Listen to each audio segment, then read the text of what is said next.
Saya, lelaki berusia 32 tahun, duduk di apartemen saya, berkotak-kotak barang bekas teman wanita saya disusun di tepi pintu, masih memproses keberanian mutlak apa yang berlaku minggu lepas. Victoria, 29, dan saya telah bersama selama 3 tahun. Tinggal bersama selama 18 bulan terakhir di apartemen saya. Keadaan tidak sempurna kebelakangan ini. Dia bersikap jauh, sentiasa bermain telefonnya, keluar untuk malam-malam perempuan yang nampaknya berlaku 3 kali seminggu. Tanda-tanda klasik, saya tahu, tetapi saya rasa kami hanya berada dalam keadaan yang sukar.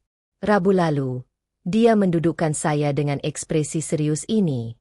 Saya fikir dia mahu bercakap tentang masalah kami, mungkin menyelesaikannya. Tidak. Saya perlu memberitahu awak sesuatu, katanya. Dan ada senyuman kecil bermain di bibirnya. Saya telah bertemu seseorang, belahan jiwa saya yang sebenar.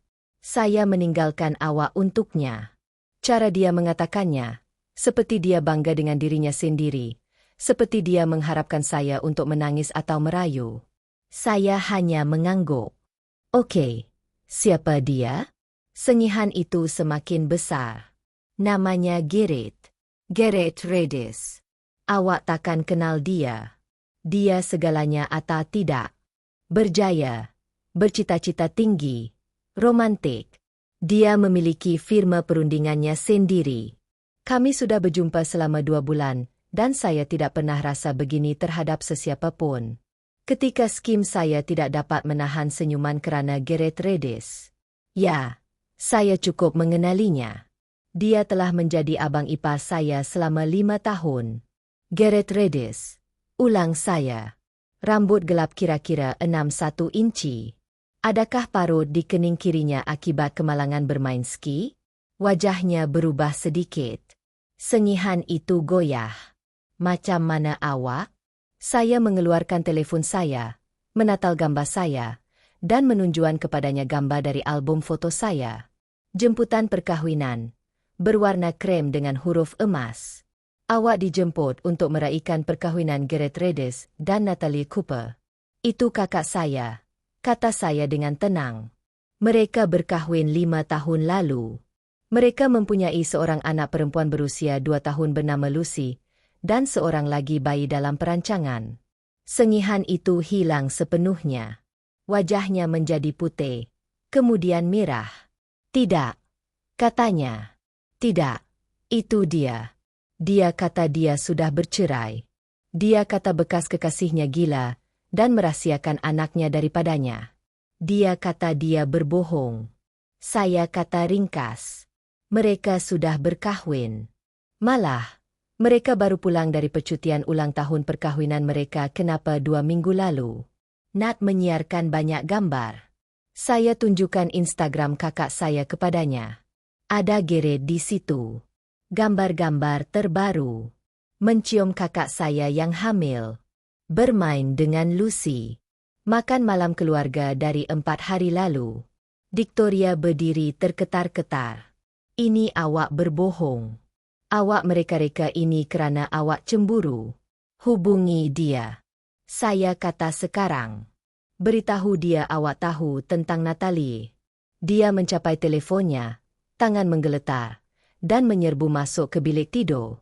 Saya dapat mendengarnya di telefon. Suaranya semakin tinggi dan semakin panik. Kemudian diam, kemudian menjerit. Dia keluar semula. Air mata mengalir di wajahnya, dan dengan beraninya menjerit kepada saya. Awak tahu. Awak tahu ini sepanjang masa, dan awak tak beritahu saya. Awak baru sahaja beritahu saya tentang dia 5 minit yang lalu. Saya tunjukkan. Adakah saya sepatutnya menjadi psikik? Aku syak. Kau mesti tahu yang aku ada janji dengan seseorang. Tapi kaulah yang memilih untuk menjalinkan hubungan sulit. Kaulah yang percaya apa sahaja pembohongan yang dia sampaikan kepada kau dan kaulah yang hanya duduk di sana sambil tersengih sambil bercerita tentang jodoh kau. Dia cuba memutarbelikan skrip kemudian berkata aku tak berperasaan. Untuk menenangkannya bahawa kita boleh lalui semua ini bersama-sama memandangkan kita berdua dikhianati. Kita berdua tak dikhianati. Aku kata kau curang dengan aku selama 2 bulan. Hakikat bahwa orang yang kau curang dengannya juga berbohong kepada kau tidak menjadikan kau mangsa di sini. Aku beritahu dia ada 48 jam untuk keluarkan semua masalahnya. Dia mula menangis lebih kuat, mengatakan dia tak ada tempat nak pergi, yang dia perlukan masa untuk memproses semua ini. Kau boleh proses di hotel, kataku. Atau hubungi salah seorang teman wanita kau dari semua malam itu. Aku dah selesai. Tingkah laku bertajuk yang menyusul adalah sesuatu yang lain. Tapi itu untuk kemas kini. Kemas kini 1. 48 jam itu datang dan pergi. Victoria tidak berpindah. Sebaliknya, dia terus berfikir. Pagi Khamis, dia buat macam tak ada apa yang berlaku. Sayang, kita perlu selesaikan semua ini bersama-sama, katanya. Kita berdua mangsa manipulasi Gareth. Tidak, kita tidak. Pindah, Victoria. Apabila saya pulang dari kerja, dia telah menyusun semula perabot dan menyalakan lilin di merata tempat. Kelopak bunga mawar di atas katil. Dia memakai pakaian dalam yang saya belikan untuknya sempena hari lahirnya. Saya pilih awak. Dia mengumumkan seolah-olah dia sedang melakukan sesuatu yang besar untuk saya. Saya sedar sekarang bahwa apa yang kita ada adalah nyata. Gareth hanyalah satu kesilapan. Saya terus keluar dan pergi ke rumah rakan saya, Derek, menghantar mesej kepadanya bahwa dia kini mempunyai 12 jam. Pagi Jumaat, saya menerima panggilan daripada kakak saya, Natalie. Victoria telah menghubunginya. Menghubungi kakak saya yang hamil. Si Psycho ke-10 awak baru sahaja menghantar mesej kepada saya di Facebook. Internet kata dia mendakwa saya mencuri Gareth daripadanya dan mereka pasangan jiwa. Adakah dia gila? Saya menjelaskan semuanya. Itu sangat marah. Bukan pada saya, pada Victoria dan Gareth. Rupa-rupanya ini bukan rodeo pertama Gareth. Dia pernah curang sebelum ini di awal perkahwinan mereka, dan mereka telah menjalani kaunseling. Pemikiran itu membuatkan dia telah berubah. Saya sudah tidak tahan dengannya, katanya. Tetapi bekas kekasih awak bersayal jika dia fikir dia mempunyai sebarang tuntutan di sini. Dia tahu dia sudah berkahwin. Dia kata dia tidak tahu. Facebooknya tertulis sudah berkahwin. Instagramnya mempunyai gambar keluarga. Dia tahu. Petang Jumaat, saya kembali ke apartemen saya bersama Derek dan seorang lagi rakan untuk memastikan Victoria pergi. Dia ada di sana dengan 3 beg pakaian dan sahabat baiknya, Chloe, yang segera mula menyerang saya. Awak menghalaunya ketika dia paling terdedah. Lelaki jenis apa yang buat macam tu? Jenis yang teman wanitanya curang selama 2 bulan, kata Derek sebelum saya sempat menjawab. Tuhan merahmati Derek. Victoria kemudian membuat kejutan. Saya hamil. Semua orang terpaku. Dia memegang ujian kehamilan yang menunjukkan 2 garisan. Ia milik awak, katanya, sambil memandang saya dengan air mata berlinang. Dari dulu lagi, Gareth, kita boleh jadi sebuah keluarga. Saya melihat ujian itu. Ada sesuatu yang janggal. Bilakah awak ambil ini? Pagi ini. Boleh awak ambil lagi? Sekarang juga. Saya akan belikannya. Wajahnya berubah. Awak tak percayakan saya? Tidak. Saya tidak percaya. Chloe mula menjerit tentang kepercayaan dan rasa hormat. Victoria enggan mengambil ujian lain. Saya mengeluarkan telefon saya dan melakukan carian imej terbalik atas firasat. Foto ujian kehamilan yang sama muncul di forum kehamilan dari tahun 2019. Awak tangkap skrin ini dari internet, kata saya, menunjukkan telefon saya kepada semua orang. Diam. Victoria mengambil bagnya dan keluar dengan laju. Chloe mengekori di belakangnya, masih cuba mempertahankan maruah rakannya. Pagi Sabtu, Ibu Victoria, Sharon, menghubungi saya, bukan untuk meminta maaf atas kelakuan anak perempuannya. Oh, tidak. Untuk menuntut saya membayar sewa 3 bulan Victoria, untuk pengusiran haram dan kerosakan emosi. Dia patah hati dan kehilangan tempat tinggal kerana awak. Sharon berkata, Lelaki sejati akan bertanggung jawab. Anak perempuan awak curang dengan saya, berbohong tentang kehamilannya, dan cuba memanipulasi saya. Dia tidak mendapat apa-apa. Dia memberi awak 3 tahun hidupnya, dan saya memberinya perumahan percuma selama 18 bulan. Kami lebih daripada itu. Sharon mengugut untuk mengambil tindakan undang-undang. Saya mengalu-alukan tindakan itu memandangkan saya mempunyai bukti teks Victoria yang mengakui hubungan sulit itu. Tetapi drama sebenar bermula pada hari Ahad apabila Victoria memutuskan untuk mendedahkan kisahnya kepada umum. Kemas kini kedua. Victoria mengamuk cuba mengawal naratif, tetapi bukan di media sosial seperti yang Anda jangkakan. Dia melakukan sesuatu yang lebih teruk. Dia muncul di rumah ibu bapa saya semasa makan malam Ahad. Ibu saya menghubungi saya dalam keadaan keliru. Victoria di sini menangis. Dia kata awak menghalaunya selepas dia diserang secara seksual. Saya memandu ke sana dengan segera. Terjumpa Victoria di rumah zaman kanak-kanak saya di sofa ibu bapa saya menceritakan beberapa cerita gila tentang bagaimana Gareth telah memaksanya, bahawa dia hampir diserang, dan bahawa saya telah meninggalkannya pada masa dia memerlukan. Ayah saya, semoga dia curiga. Jika awak diserang, mengapa awak tidak pergi ke polis? Kisah Victoria terus berubah. Mula-mula, Gareth memaksanya. Kemudian, dia memanipulasinya. Kemudian, dia berjanji untuk meninggalkan isterinya. Kemudian, isterinya tidak tahu dia sudah berkahwin. Saya menarik ibu bapa saya ke dapur dan menunjukkan kepada mereka teks yang dihantar Victoria kepada saya beberapa hari sebelumnya, termasuk kata-kata mutiara seperti, Gareth membuatkan saya rasa hidup dengan cara yang Anda tidak pernah boleh lakukan. Seksnya luar biasa. Dia sebenarnya tahu apa yang dia lakukan. Saya telah berpura-pura dengan awak selama bertahun-tahun.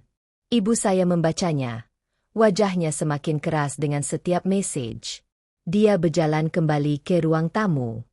Keluar dari rumah saya, katanya kepada Victoria.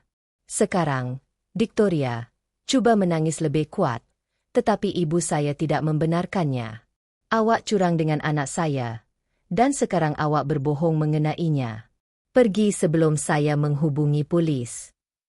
Isnin, saya menerima panggilan daripada pejabat pengurusan bangunan saya. Victoria telah menghubungi mereka mendakwa dia seorang penyewa haram yang diusir tanpa notis yang sewajarnya. Masalahnya ialah dia tidak pernah dalam pajakan dan telah secara jelas bersetuju secara bertulis bahawa saya menerima teks bahawa dia seorang tetamu, bukan penyewa. Pengurus bangunan mentertawakannya tetapi memberi amaran kepada saya untuk menukar kunci rumah saya. Hari Selasa adalah hari Gareth akhirnya muncul secara langsung. Dia muncul di apartemen saya. Kita perlu berbincang dengan lelaki itu. Dia berkata, tidak, kita tidak. Awak perlu bercakap dengan kakak saya tentang sebab awak mengarut lagi. Lihat, Victoria gila. Dia ugut nak beritahu bos saya pelanggan saya. Dia kata dia akan merosakkan saya kalau saya tak tinggalkan Natalie. Nampak macam masalah awak. Tak boleh ke awak kawal perempuan awak? Dia bukan perempuan saya. Dia masalah awak sekarang. Dia sebenarnya cuba berucode saya. Ayuh, kita keluarga. Bantu saya di sini. Suruh Victoria berundur dan saya akan buat ia berbaloi dengan masa awak. Saya ada kontrak perundingan yang boleh menggunakan seseorang dengan kemahiran awak. Awak cuba merasuah saya untuk menyelesaikan urusan awak? Saya cuba bantu kita berdua. Keluar dari rumah saya sebelum saya hubungi Natalie dan beritahu dia awak di sini cuba merasuah saya. Dia pergi, tetapi sebelum berkata, awak buat kesilapan besar. Victoria tak stabil. Dia juga akan mengejar awak. Pada hari Rabu, Victoria meluluskannya, kan? Dia mengemukakan tuntutan ke mahkamah tuntutan kecil untuk sewa 3 bulan, $4,500. Ganti rugi emosi, $5,000. Bahagian perabotnya yang tidak pernah dibayarnya, $3,000. Kehilangan gaji kerana terlalu trauma untuk bekerja. Jumlah keseluruhan $2,000 ialah $14,500. Lebih teruk lagi, dia tidak bekerja selama 6 bulan. Dia berhenti kerja untuk menumpukan perhatian pada seninya. Dia menjual 2 lukisan di Etsy dalam tempoh itu dengan harga $30 setiap satu. Khamis, Natalia menelepon. Dia akan meninggalkan Garrett dan berpindah semula bersama ibu bapa kami buat sementara waktu. Dia juga ada berita.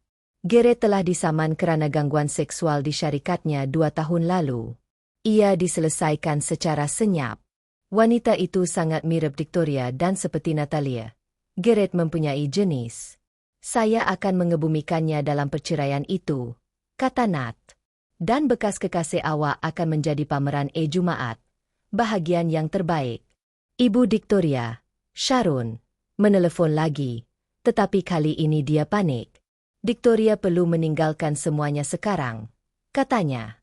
Mengapa dia perlu berbuat demikian? Kerana isteri Garrett baru sahaja menghubungi saya. Dia mempunyai bukti segala-galanya. Rupa-rupanya Natalia telah mengupah seorang pi selepas insiden kecurangan pertama bertahun-tahun yang lalu. Dia tidak pernah mempercayai Garrett sepenuhnya lagi. Pi itu mempunyai gambar Garrett dan Victoria bersama-sama di hotel, di restoran, bercumbu di dalam keretanya. Semuanya bertarif dan dicap masa. Tetapi inilah bahagian yang indah. Dalam beberapa gambar, Victoria memakai lencana kerjanya daripada pekerjaan yang belum ditinggalkannya. Semasa waktu bekerja, dia sepatutnya bekerja di tempat kerja kerajaannya di mana penipuan kad masa merupakan kesalahan persekutuan. Natalia bukan sahaja mengejar Garrett dalam perceraian itu. Dia sedang mempertimbangkan untuk menghantar bukti tersebut kepada bekas majikan Victoria. Beritahu anak perempuan anda untuk menggugurkan kes tuntutan kecil dan biarkan saya sendiri, atau Natalia menghantar gambar-gambar itu ke Jabatan Buro. Saya memberitahu Sharon itu adalah ugutan. Tidak, itu akibatnya. Victoria melakukan penipuan kad masa untuk menjalin hubungan sulit. Itu terpulang kepadanya. Kemas kini terakhir. Victoria menggugurkan kes tuntutan kecil dalam masa 24 jam. Tetapi dia tidak boleh membiarkannya sepenuhnya. Dia menghantar saya satu teks terakhir. Awak dan kakak awak merosakkan hidup saya. Saya dan Garrett sepatutnya gembira. Saya tidak membalas, tetapi Natalia membalas. Dia menghantar surat gencatan senjata kepada Victoria beserta garis masa urusan Garrett. Victoria tidak istimewa. Dia memang istimewa kerana Natalia tahu. Prosiding perceraian antara Natalia dan Garrett menjadi teruk dengan cepat. Victoria dipanggil sebagai saksi. Dia cuba menuntut keistimewaan pasangan. Dia bukan pasangannya. Kemudian cuba merayu kepada mahkamah kelima. Ia adalah mahkamah sidil. Kemudian mendakwa dia tidak dapat mengingati apa-apa sehingga peguam Natalia menunjukkan gambar-gambar itu kepadanya. Bahagian yang terbaik ialah apabila Victoria cuba mendakwa dia juga mangsa dan harus dibayar pampasan daripada aset Garrett dalam perceraian itu. Hakim itu sebenarnya ketawa terbahak-bahak. Puan, anda sengaja terlibat dalam hubungan sulit dengan lelaki yang sudah berkahwin. Anda tidak berhak mendapat apa-apa kecuali mungkin pengajaran dalam pertimbangan moral. Garrett akhirnya kehilangan rumah itu. Aset perkahwinan pergi kepada Natalie. 70% daripada perniagaannya dibina semasa perkahwinan dengan nafkah Natalia. Membayar nafkah dan nafkah anak yang besar. Reputasinya, Natalia memastikan semua orang tahu mengapa mereka bercerai. Victoria akhirnya kehilangan tempat tinggal, berseronok di sofa dengan rakan-rakan yang semakin kecoa. Majikan lamanya yang tidak bekerja telah menyiasat penipuan kad masa tersebut. Bujang, Garrett menyekatnya dalam semua perkara sebaik sahaja perceraian difailkan. Dengan reputasi sebagai perosak rumah tangga, bandar kecil, melancong, dia berpindah semula bersama ibu bapanya di negeri lain. Terakhir saya dengar daripada rakan bersama, dia bekerja di pusat panggilan dan memberitahu sesiapa sahaja yang mendengar bahawa dia adalah mangsa konspirasi penderaan narsisistik antara saya dan kakak saya. Chloe sebenarnya menghubunginya untuk memohon maaf minggu lepas. Dia berkata Victoria juga telah berbohong kepadanya, mendakwa saya seorang yang kasar dan suka mengawal. Apabila dia melihat bukti sebenar semasa prosiding mahkamah, Dia pergi untuk menyokong Victoria. Dia menyedari rakannya itu bersayal. Dia masih fikir Gareth akan kembali untuknya. Chloe memberitahu saya. Dia berkata sebaik sahaja perceraiannya dimuktamadkan, mereka akan bersama. Gareth telah bertunang dengan orang baharu. Saya memberitahunya bahawa salah seorang pelanggannya mula berpacaran dengannya sebelum perceraian difailkan. Ya Tuhan, wanita malang. Natalia sudah memberi amaran kepadanya. Menghantarnya keseluruhan fail. Wanita itu masih tinggal bersamanya. Ada orang yang tak pernah belajar. Betul tu. Bagi saya pula, saya buat agak bagus. Dapat kenaikan pangkat di tempat kerja. Rupa-rupanya, tiada drama hubungan meningkatkan prestasi kerja. Mula berpacaran dengan orang baru, seseorang yang tidak menganggap berbohong dan curang sebagai satu sifat personaliti. Dan Natalia dan saya lebih rapat berbanding sebelum ini. Tiada apa yang adik-beradik Bond sukai untuk menjatuhkan bekas kekasih masing-masing yang toksik. Apartemen itu terasa berbeza sekarang. Lebih ringan. Saya menggantikan semua perabot yang didakwa Victoria sebahagiannya miliknya. Bukan. Dapat sofa baru yang tidak mempunyai kenangan.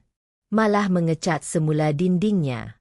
Terjumpa sesuatu yang pelik minggu lepas. Victoria telah memberitahu orang ramai bahawa kami telah bertunang. Dia membelikan dirinya sebentuk cincin dan sebagainya. Memberitahu rakan sekejanya bahawa saya telah melamarnya. Seluruh kehidupan fantasinya dibina atas pembohongan. Dan apabila ia runtuh, dia tidak dapat menangani realiti. Sharon masih kadangkala menghantar mesej kepada saya, cuba membuat saya rasa bersalah untuk membantu Victoria. Nampaknya, Victoria yakin saya akan sedar dan menerimanya kembali. Dia memberitahu orang ramai bahawa kami sedang berpisah dan saya hanya degil. Sudah 2 bulan sejak malam itu. Dia tersengih dan bercerita tentang jodohnya. Sengihan itu menghantui saya seketika. Haknya yang tulen, keyakinan bahawa dia sedang berdagang, andaian bahawa saya akan hancur. Sebaliknya, dia berlakon dengan hebatnya. Dan Gareth, dia akan berkahwin bulan depan dengan mangsa barunya. Natalia dan saya sedang bertaruh berapa lama ia akan bertahan. Saya berikan setahun. Maksudnya 6 bulan. Bahagian yang paling lucu, Victoria masih menyimpan gambar jemputan perkahwinan yang saya tunjukkan kepadanya di telefonnya. Chloe kata dia merenungnya kadang-kadang seperti dia cuba memikirkan di mana silapnya. Di mana silapnya ialah berfikir dia boleh tersengih di muka saya semasa mengumumkan hubungan sulitnya. Di mana silapnya ialah mempercayai pembohongan lelaki yang sudah berkahwin. Di mana silapnya ialah berfikir tindakan tidak membawa akibat. Tetapi kebanyakannya di mana silapnya ialah memandang rendah adik-beradik Cooper. Kami melindungi adik-beradik kami sendiri.